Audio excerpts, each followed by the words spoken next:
Au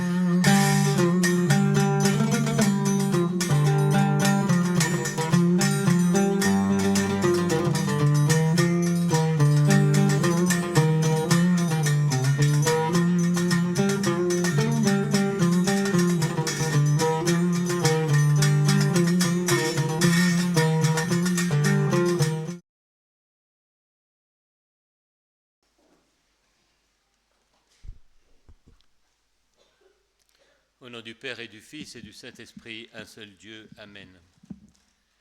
Travaillez non pour la nourriture qui se perd, mais pour la nourriture qui demeure en vie éternelle et que le Fils de l'homme vous donnera. Nous terminons actuellement ce que l'on pourrait appeler le cycle liturgique fixe, pour bientôt entrer dans le temps mobile déterminé par la fête de Pâques. Et demain, nous commencerons le jeûne de Jonas. Et dans 15 jours, nous entrerons dans le carême.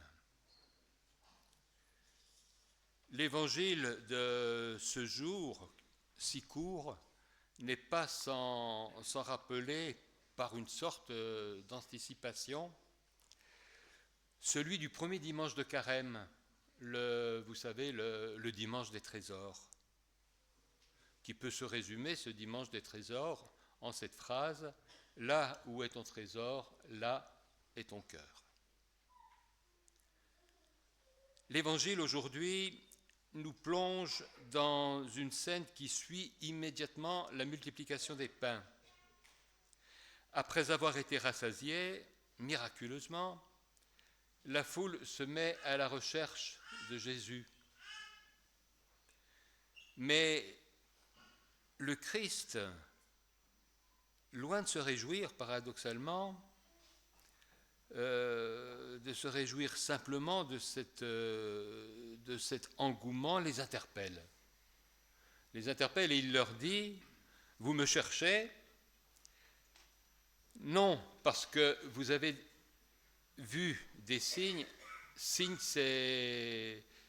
signifie miracle dans l'évangile de Jean. Il faut remplacer signe vous pouvez remplacer signe par miracle. Non parce que vous avez vu des signes, mais parce que vous avez mangé du pain et que vous avez été rassasiés. »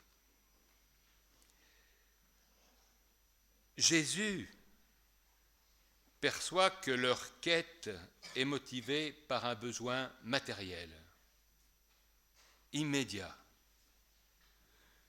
une recherche de satisfaction terrestre. Mais bien entendu, il veut les conduire plus loin. Il veut les conduire plus loin. Il veut les conduire vers une fin d'une autre sorte, d'un autre type, vers une faim plus profonde, une soif plus essentielle. Et quelle est cette faim, quelle est cette soif ? Et bien entendu, c'est la faim et la soif de Dieu. Alors il leur enseigne une vérité fondamentale. Il ne faut pas travailler uniquement pour la nourriture qui se perd, c'est-à-dire les biens de ce monde, mais pour celle qui donne la vie éternelle.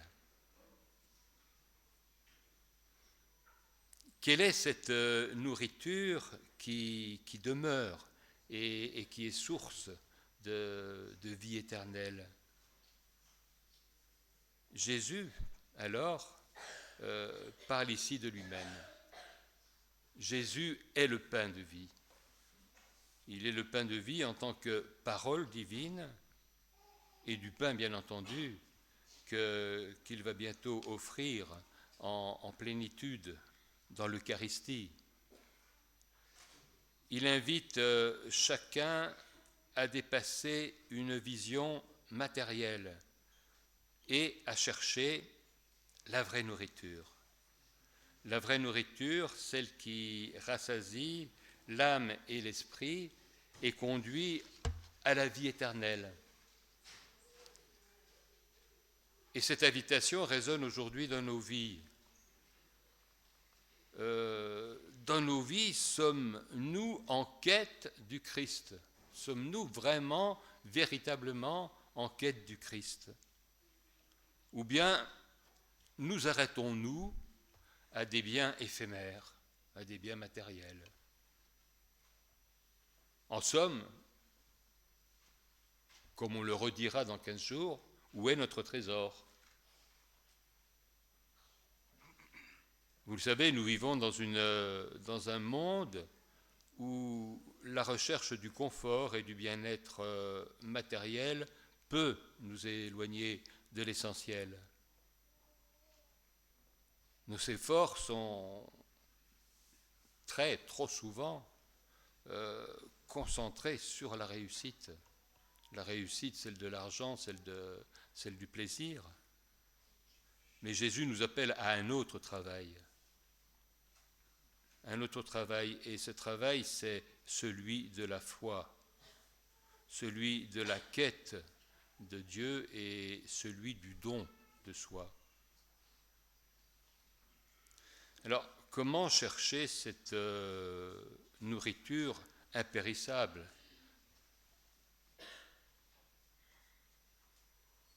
Vous savez qu'il y a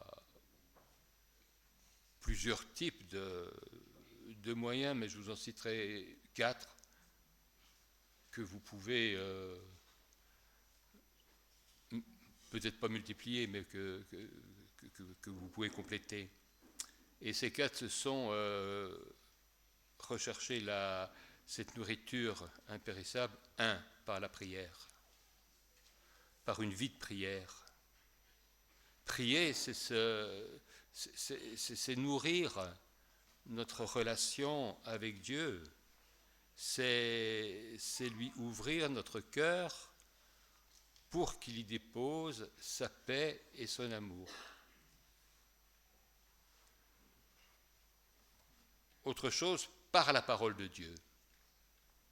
Par la parole de Dieu, lire et méditer l'Écriture nous aide à comprendre le sens de notre vie et à orienter nos choix selon l'Esprit de Dieu. Par l'Eucharistie, recevoir le Christ dans l'Eucharistie, c'est accueillir cette nourriture qui nous transforme et qui nous unit à Dieu. Et enfin, je citerai la charité et le service.